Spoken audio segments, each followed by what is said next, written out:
All right, guys, so I wanted to go over some stats with you. This is something that a client of mine sent my way. She's taken a stab at sending some cold email, and she wanted me to go over each one of these metrics to explain exactly what they are and if she was doing something good, is it going in the right direction, things like that. So I thought I'd go ahead and just create a video on this so that everyone is aware.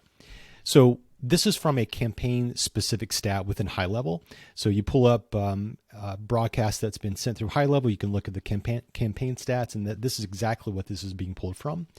So at the very top, if you look at the delivered piece, basically all this means is that this was the percentage of email, whatever that number is, the percentage of email that was successfully delivered to the inbox provider. So that's going to be Microsoft, Google, Yahoo, whatever provider it is.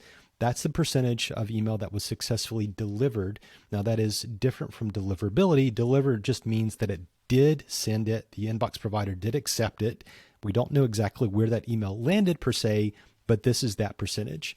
Now, in a perfect world, I do want to see something that's at or above 97%. As we get around anything below that, then that means that we're not doing a good job of keeping our bounce levels under a certain threshold. We're not doing maybe some list hygiene. We're not practicing that, or maybe we're not taking advantage of, checking to make sure that we've got a valid list of emails prior. A good way to actually do that, to ensure that you do have a decent list of valid email addresses, is that you certainly, if you're using Mailgun, you could use the list verification check, or even with an LC email, you can do that.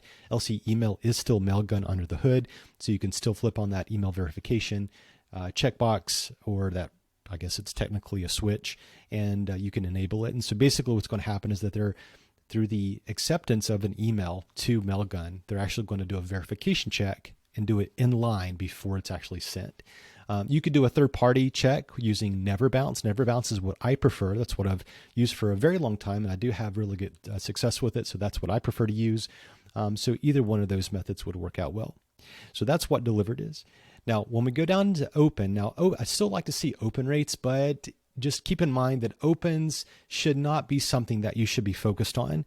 If your open rate, let's say that it was at maybe 21%, okay, 21% opens, that's not ideal, right? So 21% opens is extremely low, but hypothetically, you could primarily be sending to a list of folks that might be using certain email applications where they've got the open event turned off. So even though you got the open event tracking turned on inside of the email service provider, the client, the actual contact within their email application, they've got the email tracking feature disabled. So you would not be able to tell whether or not that email is actually opened or not. So that could contribute to a low open rate. On the flip side of that, you could have inflated opens potentially, where maybe if you're sending to a large pool of Google users or maybe Apple users, where they do a prefetch on the back end, they actually preload the email, which then trips the open event. That image pixel gets rendered, and that's going to actually create an open event within the email service provider. But in fact, the contact has truly not opened it. But when the contact does go and open it, that could increase the open event even more. And that's where you get the inflated opens. So all of this to say is that it can be very skewed. So it's not super trustworthy. There is a way in Highlevel to where you can actually pretty much know definitively if an open was, if there was a true open by a contact. That's something that I'll go over in a separate video.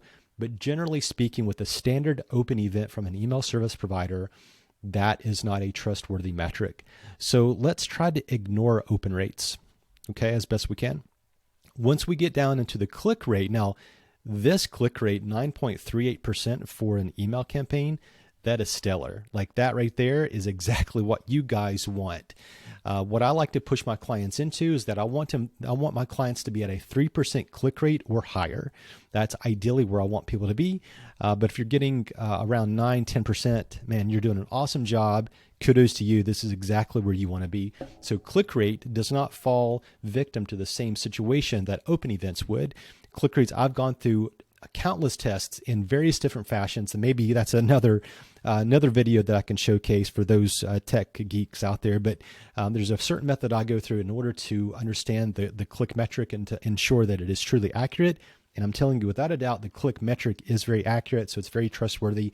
So put a lot of emphasis on this. And this is a good way if you're doing single CTAs, which I do recommend that you focus on single CTAs with your email campaigns. Focus on clicks and or replies, one or the other ideally. That is going to be the best course of action.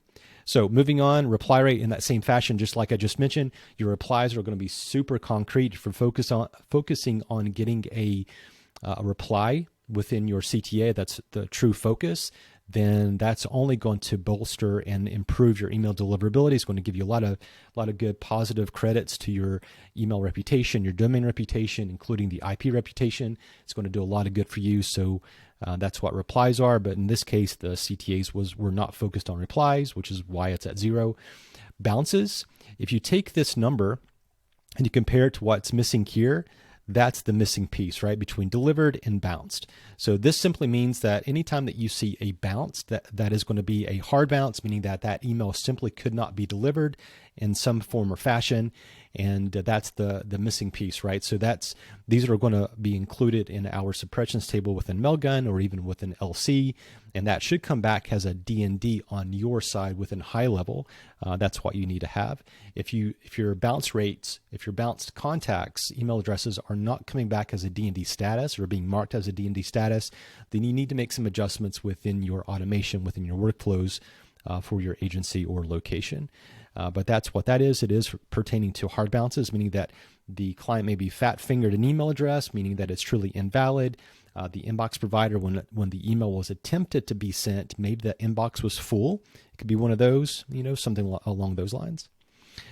Accepted. Now, this was something that was very confusing on the client side. She's like, well, what is this accepted? Why is it so low? So accepted, this is basically what the percentage of email that was accepted between Highlevel sending over into Mailgun. So whenever you guys go in and create an email broadcast, or anytime that you're sending an email from Highlevel, that is a request being pushed into Mailgun.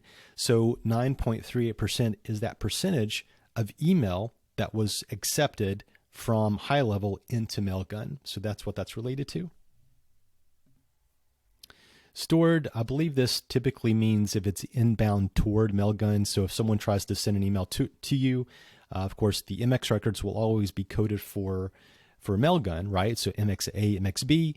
I think Mailgun has the option to store the message. I believe, I could be wrong about that. I don't do a lot with stored, but I believe that's what that's pertaining to. Rejected means simply that Mailgun rejected the API request to send or forward the email. And of course, complained, that is related to spam. So anytime that you send a broadcast out to an audience, if people are right-clicking and marking your emails as spam, this is being reported from the inbox provider back into Mailgun, which then will show up inside of Highlevel, and that is that complained category. So those are what those pieces are. If you guys have any question about this, about anything that I just went over, please let me know. But as always, I appreciate you guys. I'll talk to you again soon.